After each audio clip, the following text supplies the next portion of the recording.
오늘의 말씀은 사도행전 15장 1절부터 11절까지 말씀입니다.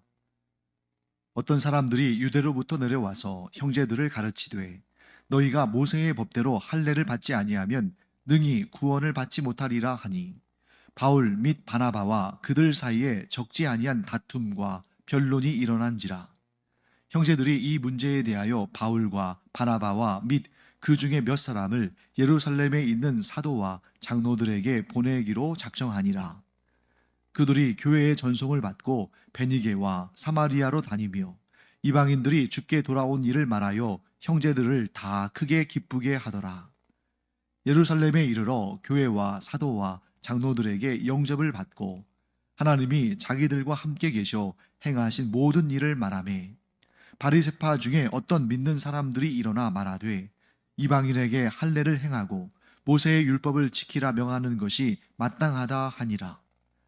사도와 장로들이 이 일을 의논하러 모여 많은 변론이 있은 후에 베드로가 일어나 말하되 형제들아 너희도 알거니와 하나님이 이방인들로 내 입에서 복음의 말씀을 들어 믿게 하시려고 오래전부터 너희 가운데서 나를 택하시고 또 마음을 아시는 하나님이 우리에게와 같이 그들에게도 성령을 주어 증언하시고 믿음으로 그들의 마음을 깨끗이 하사 그들이나 우리나 차별하지 아니하셨느니라. 그런데 지금 너희가 어찌하여 하나님을 시험하여 우리 조상과 우리도 능히 매지 못하던 멍에를 제자들의 목에 두려느냐. 그러나 우리는 그들이 우리와 동일하게 주 예수의 은혜로 구원받는 줄을 믿노라 하니라. 자, 사도행전이 전체 몇 장으로 구성되어 있습니까? 28장이죠. 자, 그 분량으로 따져고 볼 때에도 오늘 우리가 읽은 이 사도행전 15장이 한 중간쯤 되죠? 네, 중간쯤 됩니다. 그런데 그런 분량상으로 뿐만 아니라 내용상으로도 이 사도행전 전체의 하이라이트, 핵심, 정점, 중심이 무엇이냐 하면 저는 오늘 우리가 읽은 이 사도행전 15장이라고 생각합니다. 물론 사람에 따라서 서로 다른 견해를 가질 수 있습니다만 제 입장에서는 이 사도행전 15장이 사도행전 전체의 중심이고 핵심이며 가장 중요한 내용을 담고 있다고 생각합니다. 자, 만일 이 사도행전 15장에서 다루고 있는 이 사건들이 없었다면 이 사도행전 15장에서 기록하고 있는 이 예루살렘 교회에서의 이 회의가 없었다면 오늘날 기독교의 모습은 매우 달랐을 겁니다.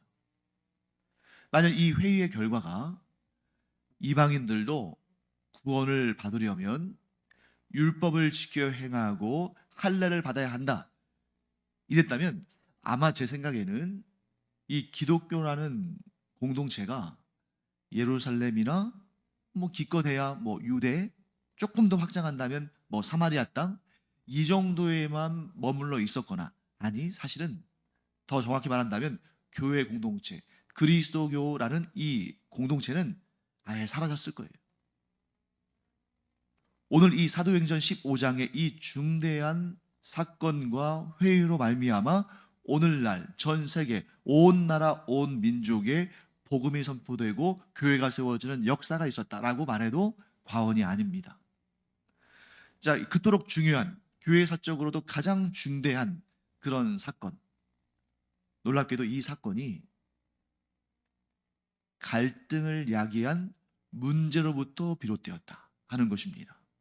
그래서 우리가 어제 수요예배를 드리면서 제가 잠깐 그 말씀도 드렸습니다만 지금 오늘날 이 대한민국이 처한 이 상황을 우리가 말하지 않을 수가 없죠.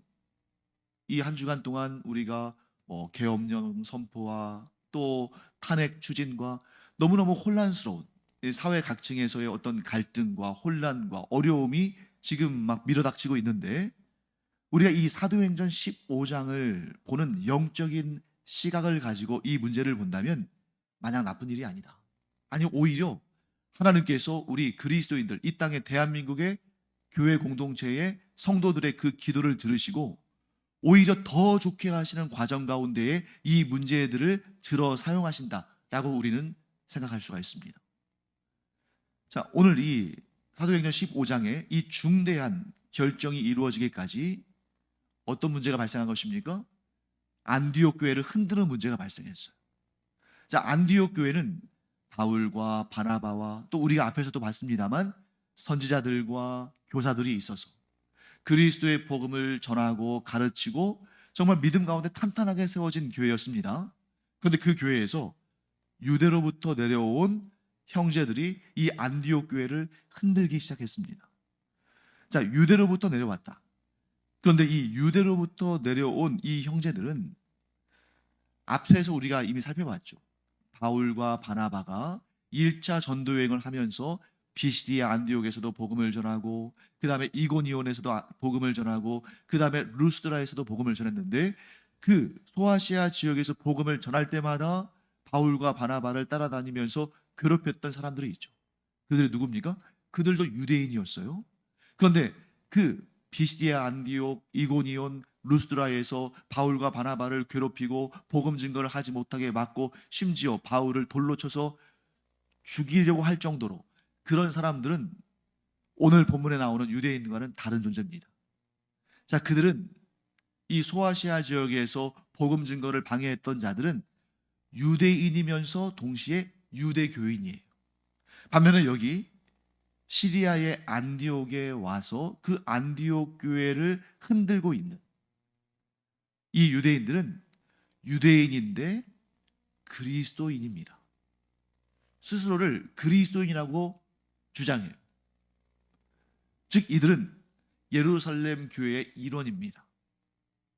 그래서 저는 오늘 이 설교의 제목을 뭐라고 붙였냐면 기독교 최초의 이단이라고 붙였어요. 오늘 이 본문에 나오는 이 율법을 행하고 할례를 받아야만 이방인들도 구원을 받는다라고 주장한 자들은 저 멀리 어딘가 다른 집단이 아니라 예루살렘 교회 공동체 안에 있었던, 그리고 나중에는 별도로 떨어져 나가서 이 교회 공동체와는 완전히 다른 길을 걷는 이 이단, 최초의 이단이었다 하는 것을 우리가 보게 됩니다. 그러면 여러분들이 이제 방금 전에 읽었으니까 아시겠죠? 기독교 역사상 최초의 이단은 예루살렘 교회에서부터 출발했는데, 자, 우리는 정말 이해가 안 되잖아요. 이 예루살렘 교회가 얼마나 존귀한 교회입니까? 사도들의 순교 위에 서 있잖아요. 스데반 집사가 순교했고 야고보 사도가 순교했습니다. 그 순교자의 피 위에 세워졌고, 아니 그 이전에, 이미 벌써 그 이전에 오순절 마가의 다락방에 성령이 임재하시면서 출발한 교회가 이 예루살렘 교회잖아요. 그런데 이단은 반드시 정통교회에서부터 출발한다. 여러분, 통일교도 마찬가지고 제7일 안식교도 마찬가지고 뭐 신천지도 마찬가지고 오늘날 우리가 거론하는 그 많은 이단들이 교회 밖에서 별개로 생겨난 공동체들이 아닙니다. 전부 교회 안에서 생겨났다는 거예요. 근데 그게 이상한 것이 아닙니다. 왜? 최초의 이단 자체가 예루살렘 교회 내에서 발생했으니까. 그래서 여러분, 이 이단의 배후에 있는 사탄은 반드시 진리에서부터 출발합니다. 왜요? 사탄이 하나님의 통치를 받고 하나님의 일을 감당하던 천사들 중에 타락한 존재니까. 그래서 항상 교회는 언제든지 그런 위험을 가지고 있습니다. 어떤 위험이에요? 그 교회 공동체 안에서 얼마든지 이단이나 사이비가 발생할 수 있다. 그렇기 때문에 교회는 끊임없이 교만해서는 안 됩니다. 우리가 마치 진리를 온전히 아는 것처럼, 우리가 온전히 진리를 지킬 수 있는 것처럼 그렇게 교만해서는 안 돼요. 언제든지 교만하면 사탄의 뒤를 따라서 이단과 사이비의 그런 존재들이 될 수가 있다. 항상 우리가 겸손하게 우리 자신을 하나님 앞에 굴복시켜야 된다. 하나님의 말씀에 우리를 순복시켜야 된다 하는 것을 보게 됩니다. 자, 그들이 어떤 주장을 했는지 한번 보겠습니다. 1절 말씀 볼까요? 어떤 사람들이 유대로부터 내려와서 형제들을 가르치되 너희가 모세의 법대로. 여러분, 사실 이 법은 모세의 법이 아니죠. 하나님의 법입니다. 왜? 모세가 하나님에게 받은 법이잖아요. 그러니까 편의상 모세의 법이라고 말했습니다만 이 법은 하나님으로부터 유래한 것입니다. 너희가 율법대로 할례를 받지 아니하면. 자, 처음에는 할례의 문제를 제기했습니다. 그런데 이 율법주의 이단들이 할례의 문제만 제기할까요? 아니죠. 처음에는 이 율법에 따라서 할례를 받으라고 했지만 이들이 이제 또 할례를 받으면 거기서 그칠까요? 아니죠. 또 토요일에 안식일을 지켜야 된다. 또 이런저런 율법의 계명들을 막 제시하면서 나중에 베드로가 얘기하는 것처럼 우리조차, 유대인인 우리조차 지기 힘든 이 멍에를, 왜? 율법의 요구는 저도 끝이 없거든요. 지켜도 끝이 없습니다. 그러니까 우리도 이 멍에를 다 짊어지지 못하는데 왜 이방인들에게까지, 즉 율법을 부여받지 않은 그들에게까지 이 멍에를 지게 하느냐? 자, 왜 사탄이 율법을 통해서 일할까요? 왜 사탄이 율법을 이용해서 그리스도인들을 자기에게로 끌고 오려고 할까요? 율법만큼 좋은 수단이 없다는 거죠. 왜? 어떤 사람도 아무리 신실하고 아무리 경건한 사람도 율법 앞에서는 초라해지니까. 아무리 하나님의 말씀을 지키려고 열정을 쏟고 힘을 쏟고 모든 것을 다 쏟아붓는 사람도 하나님의 율법을 다 온전히 지켜 행할 수 있습니까? 없습니까? 없다는 거죠. 그렇기 때문에 사탄이 가장 자주 사용하는 방식이 뭐냐면 이 율법을 가지고 정죄하는 것입니다. 너 이런 율법 지키지 않지 않았느냐? 너 하나님의 뜻에, 하나님의 말씀에 순종하지 않지 않았느냐? 사탄이 두 가지의 방식을 주로 사용하는데, 첫째는 율법을 가지고 정죄하는 것이고, 다른 하나는 뭐겠습니까? 의심을 갖게 하는 것입니다. 의심이 일어나게 해서 그로 하여금 하나님으로부터 뺏어내는 거죠. 자, 그러면 이제 우리가 이 기독교 최초의 이단이 어떤 이단인지를 알게 됐습니다. 율법주의 이단. 율법을 지켜 행함으로 구원을 받는다고 말하는 이 이단. 이 이단이 오늘날까지 그대로 이어지고 있는 거죠. 자, 결론을 말씀드린다면 이 예루살렘 회의의 결론은 무엇입니까? 우리 결론을 먼저 한번 읽어보고 시작하겠습니다. 자, 11절 말씀 볼까요? 함께 읽겠습니다. 그러나 우리는 그들이 우리와 동일하게 주 예수의 은혜로 구원받는 줄을 믿노라 하니라. 자, 베드로의 결론은 뭐예요? 구원은 율법을 지켜 행하는 행위로 받는 것이 아니라 주 예수의 은혜로, 주 예수의 은혜로 구원받는 것이다. 그리고 이 은혜는 값없이 주어지는 것이기 때문에 우리의 수고와 노력으로 사는 것이 아니라, 얻어내는 것이 아니라 믿음으로 받아들이는 것이다. 이 기독교 최초의 이단과 그 이단에 대한 베드로 사도의, 이 사도들의 결정문으로 인해서 오늘날 모든 이단을 다 해석할 수 있습니다. 오늘날 모든 이단들은 둘 중에 하나예요. 오늘날 모든 이단과 사이비들은 이 두 가지로 정리가 되는데, 하나는 뭐겠어요? 믿음이 아니라 율법을 지켜 행하는 그 행위로 구원을 받는다고 생각하는 자들은 모두 이단입니다. 그래서 대표적인 것이 제7일 안식일교, 이런 거겠죠. 다른 하나는 뭐겠습니까? 자, 11절 말씀에 우리는 모두 동일하게 주 예수의 은혜로 구원을 받는다. 그런데 대부분의 이단들이 신약 성경보다 구약 성경을 강조합니다. 왜 그럴까요? 이 율법을 올무로 해서 사람들을 붙잡으려. 왜? 율법을 제시하면 자유로울 수 있는 사람, 떠돌아갈 사람이 없으니까. 또 한 가지는 예수 그리스도의 흔적을 지우려. 여러분, 아이러니한 일 중에 하나가 뭐냐면 이단 사이비들도 다 성경을 보잖아요. 자, 그런데 어떻게 교주를 따를까? 우리는 이 11절 말씀 그대로 주 예수의 은혜로 구원받는다는 확신이 있잖아요. 이 구원에 이르는 유일한 길 외에 다른 길을 제시하지 않죠. 그 길을 걷지 않습니다. 그런데 이 사이비들, 이단 사이비들은 주 예수의 흔적을 지워야 누구를 드러낼 수 있어요? 교주를 드러낼 수 있거든요.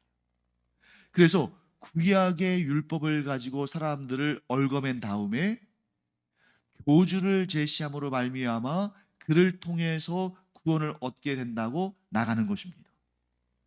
일단 얽어맨 다음에 그들에게 그 모든 문제로부터 구원할 자를 제시해요. 그런데 그들이 교주를 주장해야 되기 때문에 예수 그리스도의 흔적을 지웁니다. 그러면 오늘날 여러분들이 뭐 그럴 필요 없습니다만 이단과 사이비와 뭐 논쟁할 필요도 없죠. 왜? 그들은 그들의 지혜와 그들의 논리로 우리를 대하는 것이 아니라 그들 배후에 있는 사탄의 지혜와 사탄의 논리로 우리를 대하니까 우리가 그들과 말을 섞어봤자 그들과 뭐 말싸움에서는 이길지 모르지만 그만큼 우리가 사탄과 대적해야 되는 상황 가운데 임하는 거죠. 그래서 성경은 뭐라고 말씀합니까? 그들을 한두 번 권면한 다음에 떠나라. 그들과 더 이상 말을 섞지 말아라. 왜? 그들의 배후에 있는 사탄의 흉계가 있으니까. 우리가 사탄과 1대1로 대적해서 이길 거라고 생각해서는 안 돼요. 사탄은 우리 주 예수 그리스도의 그 권세에 완전히 짓밟혔지만 그럼에도 불구하고 여전히 우리를 얼마든지 미혹할 수 있습니다. 그러니까 대응하지 않는 것이 제일 좋습니다. 그런데 이 사탄의 논리가 뭐예요? 예수 그리스도는 너희를 구원하는 자가 아니라는 것입니다. 그래서 계속해서 사탄은 예수 그리스도가 아닌 다른 존재들을 막 제시해요. 우리가 뭐 매스컴을 통해서도 듣는 그 수많은 사이비 교주들 있잖아요. 그 교주들을 향하게 하는 것입니다. 자, 그러면 만일 여러분들이 뭐 우리가 직접 뭐 1대1로 대응할 일은 없겠습니다만 우리 주변에 그런 이단과 사이비에 좀 이렇게 미혹되는 사람들이 있다면 이렇게 고민할 수 있겠죠. 사도행전 15장에 기독교 최초의 이단이 나오는데 그 기독교 최초의 이단 문제를 해결하기 위해서 기독교 최초의 교회 회의가 열렸다.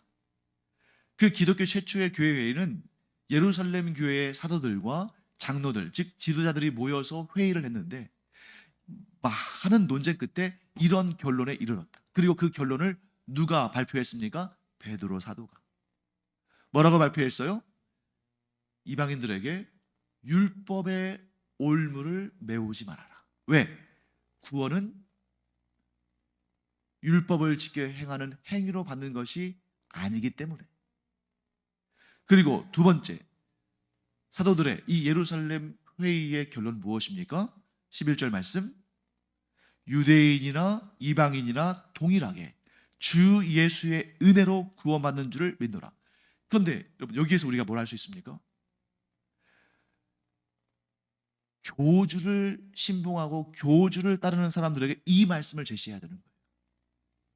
교회의 이단을 사이비를 대응하는 유일한 결론.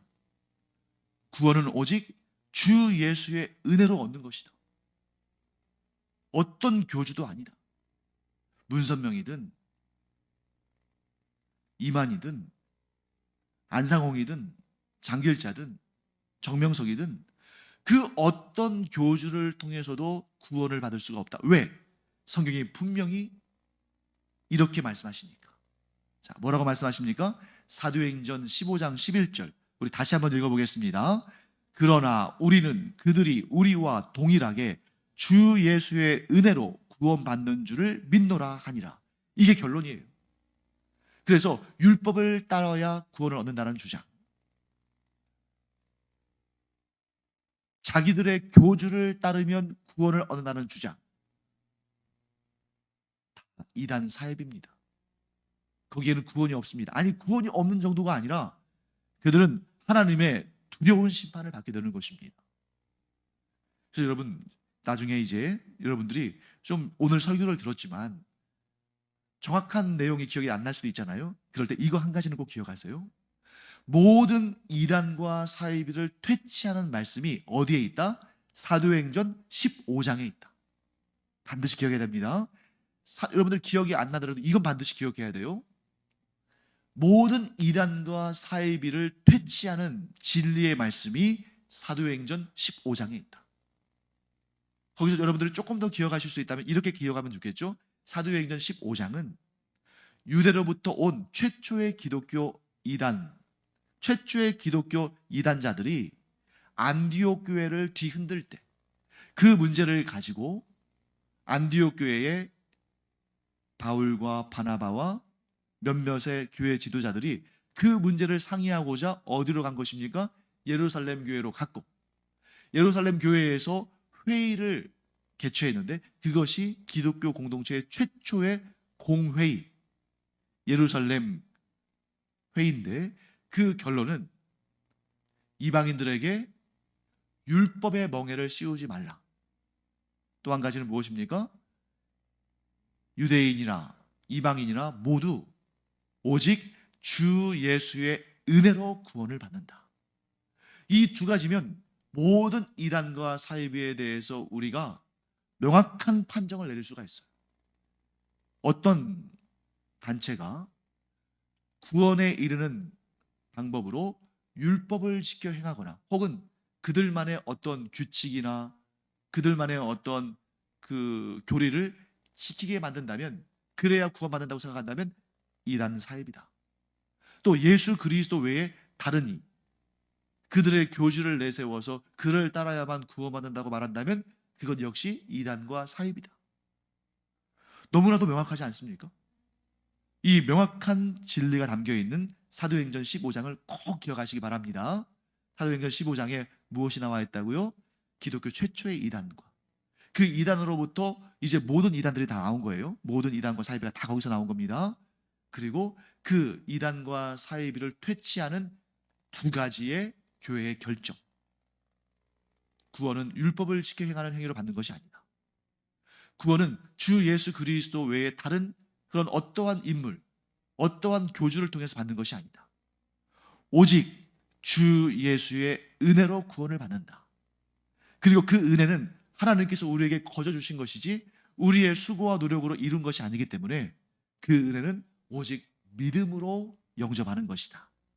이 두 가지 사실을 꼭 기억함으로 말미암아 우리가 얻은 구원을 결코 상실하지 않는, 또 우리가 늘 기도할 때에 이 대한민국 교회 공동체가, 나아가 전 세계 교회 공동체가 이단과 사이비에게 흔들리지 않고, 또 그 이단과 사이비에 현혹되어서 그 무리에 속한 자들이 하나님의 은혜 가운데, 하나님의 깨닫게 하심 가운데, 성령님의 인도하심 가운데에 속히 벗어나서 정상적인 신앙생활과 정통적인 믿음을 가지고 구원을 회복하기를 우리 늘 기도하기를 바랍니다.